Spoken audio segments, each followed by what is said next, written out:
A outra coisa que você deveria de comer e não come é gordura, porque fizeram uma lavagem cerebral em você de que gordura faz mal.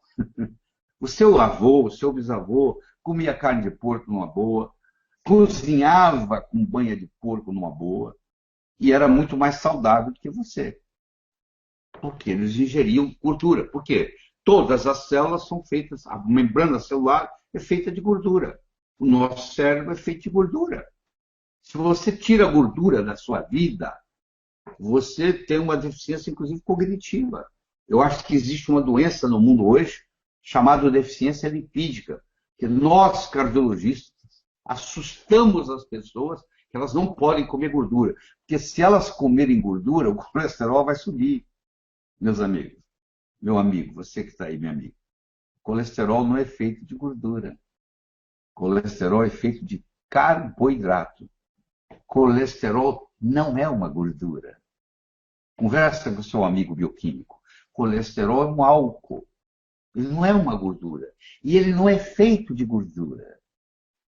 Ele é feito de carboidrato. Se o seu colesterol está elevado, provavelmente é porque você está comendo muito açúcar. Se você diminuir a sua quantidade de açúcar, você vai diminuir o seu colesterol.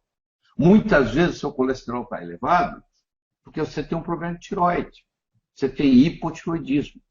Aliás, o colesterol elevado antigamente era usado para detectar, hoje já tem exame mais sofisticado, se você tinha algum problema de tireoide. É o teste dos pobres para saber se tem problema de tireoide. Então, se você está com colesterol alto, você vai no seu cardiologista e ele, sem checar sua tireoide, ele te passa uma estatística da vida, e na realidade você está com um problema tiroidiano, ele não resolveu o seu problema, em absoluto. Porque o colesterol elevado é apenas um marcador. Imagine que você tenha uma fábrica que fabrica fogos de artifício. E você sabe que as fábricas que fabricam fogos de artifício, uma hora pode explodir, pegar fogo e queimar tudo. Então você montou um sistema de alarme, com um alarme na sua cabeceira, na sua cama. Se algum dia a sua fábrica ela pegar fogo e começar a aparecer fumaça, vai tocar uma campainha na cabeceira da sua cama e você vai tomar uma providência. Só que um dia você acorda às 3 da manhã, a campainha está tocando, você vai lá e corta o fio dela, claro, ela parou de tocar, e você volta a dormir. É mais ou menos assim. O colesterol subiu, ele é mocinho, ele não é bandido, ele está ali por uma razão, por um marcador, ele é um marcador, só que você vai lá e baixa o colesterol. Você vai lá e corta o fio do alarme, ao invés de você ver o que está causando. Entendeu a diferença? E aí, erradamente, você fala assim, não, eu não posso comer gordura. Aí, como você não pode comer alimentos sem gordura é igual comer isopor, ninguém aguenta. Tem que colocar um açúcarzinho para enganar o paladar. Aí você começa a ingerir mais carboidratos. E na ingestão de mais carboidratos, você desenvolve uma síndrome metabólica. Você pega a barriguinha de chope, entendeu? Você fica mais obeso e você começa a ter os problemas do diabetes. E isso depois leva um susto, porque o diabetes no começo ele é silencioso, ele é praticamente sem sintoma. E aí vem a história das proteínas, que muitos de vocês comem demais e muitos de vocês comem de menos.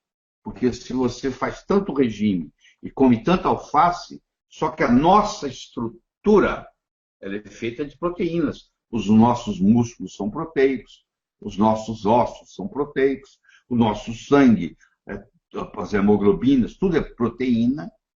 Então, se você não ingere a adequada proteína, que é 1 grama por quilo de peso, você pesa 70 quilos, você tem que ingerir em torno de 70 gramas de proteína por dia. Se você não ingere as proteínas certas, você começa a desenvolver uma coisa chamada sarcopenia. Você chega a um ponto que você não consegue atravessar a rua sozinho mais. Você precisa de alguém que te dê a mão e te ajude, porque você não tem mais força para levantar o seu esqueleto. Tá? E tem pessoas que comem proteína demais. Pessoas que vão bombar nas nossas academias e ingerem whey protein em quantidade grande e eles não sabem, coitados, que grande parte dessa proteína que eles ingerem no organismo vira açúcar. Sabia disso? que proteína vira açúcar. Se você ingerir demais, ela vira açúcar. Então, esses whey proteins da vida, que na maioria deles são tudo junk food, porque você vai lá, tem 10, 15, 20 gramas de carbono, de carboidrato, desculpa, permitido por lei. No seu sangue inteiro, se você somar, tem 5 gramas de açúcar. No whey protein que você ingere, pode chegar a ter 20.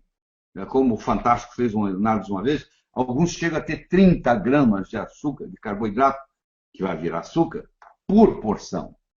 Você pensa que está ingerindo proteína, e você está ingerindo muito mais carboidrato do que proteína. E aí nós temos que ter a preocupação com as vitaminas e com os minerais. Toda deficiência de uma vitamina causa uma doença. Se você não tem vitamina A, você tem cegueira noturna. Se você não tem vitamina B1, você desenvolve problema neurítico dos nervos. Se você não tem vitamina C suficiente, você desenvolve escorbuto, a sua gengiva começa a sangrar. Claro, que isso em grau exagerado. Na antiguidade, quando a esposa do marinheiro levava ele no porto para se despedir dele, ela voltava para casa de preto, de luto, porque ela achava que ele não ia voltar. Porque pensava-se, primeiro, que o mundo era plano, que ele ia cair no abismo, mas na realidade ele morria era de quê? Ele morria de escorbuto, porque eles levavam batata, não levavam frutos cítricos, como limão, por exemplo, e todos ficavam deficientes de vitamina C, causavam escorbuto, eles perdiam todos os dentes, e começavam a sangrar e morriam. Já teve navio onde morreram 70%, 80% dos marinheiros numa viagem de escorbuto. Então, as vitaminas previnem uma série de doenças. E quando dadas em doses um pouco acima do normal, elas funcionam como nutracêuticos. Então, elas podem tratar doenças, e muitas doenças. Por exemplo, a vitamina B3, B de bola, ela trata alcoolismo. Se você der para uma pessoa que é alcoólatra, 1 hora antes dele beber, ele toma a vitamina B3, B de bola, ele pode parar de beber. Entendeu? Tem muitos estudos sobre isso. E, finalmente, a parte do oxigênio, que é muito importante. Você aprender a respirar e, muitas vezes, você até acrescentar no seu esquema o oxigênio para aumentar a sua oxigenação. Tá? Então, água, carboidratos, proteínas, vitaminas, minerais, oxigênio, etc.